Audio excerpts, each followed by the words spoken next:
నమస్తే అండి. నా పేరు అంబటి శ్రీజ. నేను రాంబాబు గారి మూడో అమ్మాయిని. అమెరికాలో ఉంటాను. అయితే నేను మీ అందరి ముందుకు ఎందుకు వచ్చానో మీకు ఈ పాటికి అర్థమై ఉండాలి. మా ఇంటి మీద 3 రోజుల క్రితం పెద్ద దాడి జరిగింది. అయితే ఈ దాడి ఎలా మొదలైంది? రాంబాబు గారు గుడికెళ్ళి తిరిగి ఇంటికి వస్తుంటే కొంతమంది టీడీపీ వాళ్ళు కర్రలు పట్టుకుని రాళ్లు పట్టుకుని ఫిజికల్ అటాక్ కి వస్తూ థ్రెటన్ చేస్తూ ఆయన రెచ్చగొట్టే ప్రయత్నం జరిగింది. కొంత బూతు పదజాలం వాడుతూ ఒక మహిళ. అన్ఫార్చునేట్ గా దురదృష్టవశాత్తు రాంబాబు గారు అదే మాటని తిరిగి అనేశారు. ఆ స్పర్ ఆఫ్ ద మూమెంట్ లో ఇంటికి వచ్చారు, రియలైజ్ అయ్యారు, ప్రెస్ మీట్ పెట్టారు. ఇంత పెద్ద లీడర్ గా ఉండి నా బ్యాలెన్స్ ని నేను కోల్పోయి ఉండకూడదు, నేను ఆ మాట అనుండకూడదు అని ఆయనకున్న పశ్చాత్తాపాన్ని చాలా క్లియర్ గా వ్యక్తం చేశారు. అయినా వాళ్ళు తృప్తి చెందలేదు. లీగల్ కాన్సిక్వెన్సెస్ ఫేస్ చేస్తానని కూడా ఆయన చెప్పడం జరిగింది.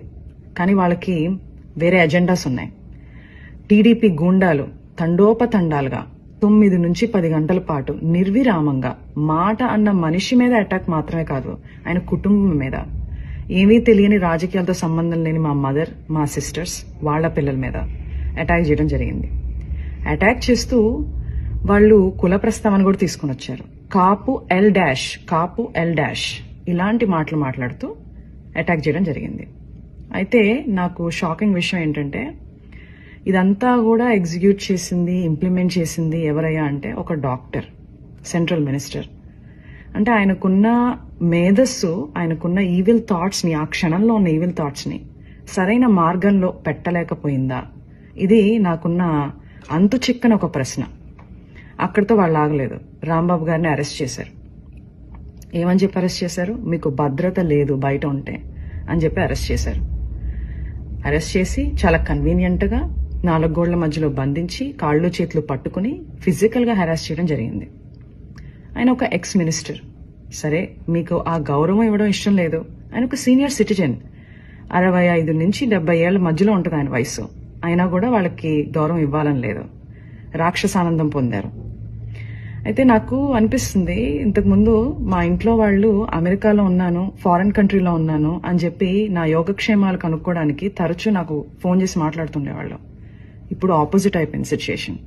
అయితే రోజులన్నీ ఒకటిలా ఉండవు. నిన్నటి రోజు ఈ రోజు ఉండదు, ఈ రోజు రేపు రాదు. 4 రోజుల క్రితం మా ఇంటికి ఎంతమంది అయితే జనాలు వచ్చారో అంతకు 10 మంది ఈ రోజు రావడం జరిగింది, ప్రేమాభిమానాలతో. ఆ రోజు మా ఇంట్లో కిటికీలు, అద్దాలు, తలుపులు పగిలిపోయాయి. ఈ రోజు ఏకంగా గోడలే పగిలిపోయినాయి. శ్రీ వైఎస్ జగన్మోహన్ రెడ్డి గారు మా ఇంటికి రావడం జరిగింది. కూర్చుని చాలా వివరంగా మా అమ్మగారితో, మా అక్కలతో జరిగిన సంఘటనల గురించి మాట్లాడటం, మా బాధని షేర్ చేసుకోవడం, మాకు ఒక అండగా నిలబడటం జరిగింది. చాలా సంతోషంగా ఉంది. ఇవన్నీ చూస్తుంటే నాకు మా నాన్నగారు అనే మాటలు గుర్తొస్తున్నాయి.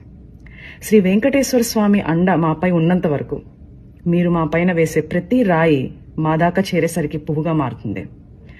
మీరు మమ్మల్ని తిట్టే ప్రతి తిట్టు ఒక ఆశీస్సుగానే మారుతుంది. ఆయనే మాకు ఒక రక్షక కవచంలా ఉంటారు. Thank you.